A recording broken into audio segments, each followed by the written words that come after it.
Embarrassing. Jeremiah Tower is considered to be, by some, to be the godfather of modern American cooking, but many people don't know his name. A new documentary aims to change that, and it will. Jeremiah Tower is his name. The Last Magnificent, love that title, Anthony, highlights the chef's tumultuous career and long-lasting impact. Chef and TV host Anthony Bourdain executive produced the documentary. He did it out of a, quote, sense of rage and historical injustice that people don't know Tower's contributions to American cuisine. In the 70s, Alice Waters opened Chez Panisse. You cannot begin to understand the impact on the food landscape. 1972, Jeremiah Tower walks into Chez Panisse. Everyone, reluctantly or not, have to agree that he put the place on the map. Jeremiah Tower's menus made Chez Panisse the place that everybody wanted to go. Complete reevaluation of not just American food and ingredients, but food. Tower unexpectedly walked away after years in the spotlight. He left his role as a famous chef for a quiet life in Mexico. Tower and Bourdain also recently republished Tower's memoirs in the new book, Start the Fire, How I Began a Food Revolution in America. Jeremiah Tower and Anthony Bourdain, good morning. Good morning. Great to have both of you here. Wonderful to be here. So Anthony, you call Jeremiah the Chuck Berry of modern American cooking.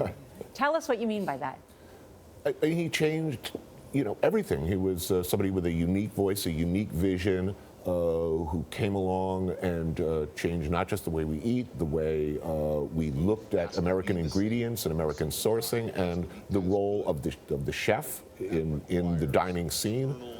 As suddenly the chef became something you actually wanted to see in the dining room, and his opinion back then you wanted. People didn't even want to tell people they were a chef. They were backstairs help. Yeah. Then they became stars. And then stars, which really transformed in many ways created the template for the way we eat in America now, the open kitchen. Then why do so many people not know more about Jeremiah? I mean, I knew about him from something we'd done together, but... victory is written by the winners, they say. Yeah. Or I'm sorry, history is written by the victors. I think Jeremiah wasn't around for a while. It allowed people to create out of, I think, laziness, largely out of laziness, a narrative that persisted, and people became more invested in it. Why did you flee all this? Well, after 35 years of shaking 350 people's hands a day, I just decided I needed a little quiet. Mm-hmm. Just to balance all that noise, and then I wanted a little quiet from the beach. Jeremiah, it was so much more than that. In this documentary, they describe you as, listen to this, guys. Oh, no, I fell in love with you. I really did. I couldn't wait to meet you today when Anthony came. I said, hey, when's he coming? Glamour puss, a darling, a sexy chef. Men and women wanted to sleep with you. Everybody in the room was gray, but Jeremiah was bright red. But you were also considered very prickly and very controversial in how you behaved in the kitchen. How did you see yourself back then? Well, whenever I got prickly, I would just have a glass of champagne, and that cured that. Put on some opera, yes. Put on some opera. Yes. But it's when you're trying to do the best at every moment of every day, and that sounds pretentious, but actually, that's what it takes in a good restaurant. Someone said the other day, well, did you suffer fools gladly? And I said, absolutely not. Of course not. How could I if I was going to make a restaurant like Stars?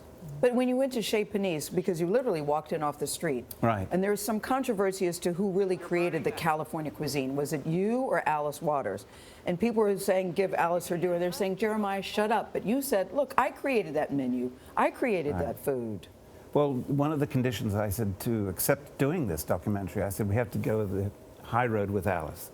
But on the other hand, the point is well made in the film that she claimed to have done everything, but it's always teamwork, and certainly the menus were my work. Mm-hmm. So I decided, as long as Anthony said, speak up, I thought I would.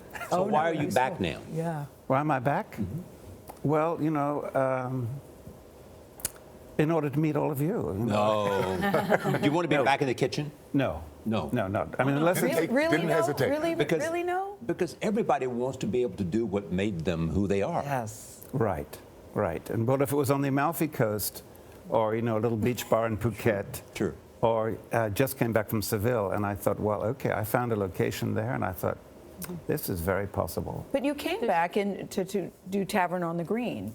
And Anthony, at the time, you said, "Holy bleep! Why is he doing that?" Oh, yeah. I mean, Explain your it's really thinking there. one Yeah. of the legendarily one of the hardest and most difficult jobs for a chef on the planet. It's something of a thankless mission, and I think we were all astonished that Jeremiah. I mean, I think you discount how much of a romantic you are. But it takes real romantic attitude to go into a place that does like 700 dinners, that kind of volume.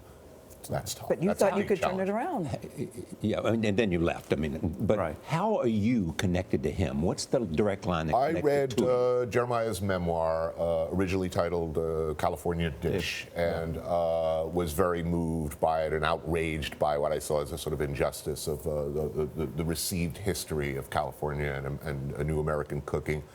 And the book also made me realize that I'd been cooking dishes that were influenced by Jeremiah's work for much of my career without even knowing they were Jeremiah's work. Like what? I'm thinking of the lobster, the gazpacho, right, for instance, with the lobster or the grilled fish. Right. You know, so much of what I'd learned in second and third hand over the years, so many of the restaurants I'd worked in had been directly affected and changed by this great innovator. And at first I thought I would like to step in and do what I can to correct the record.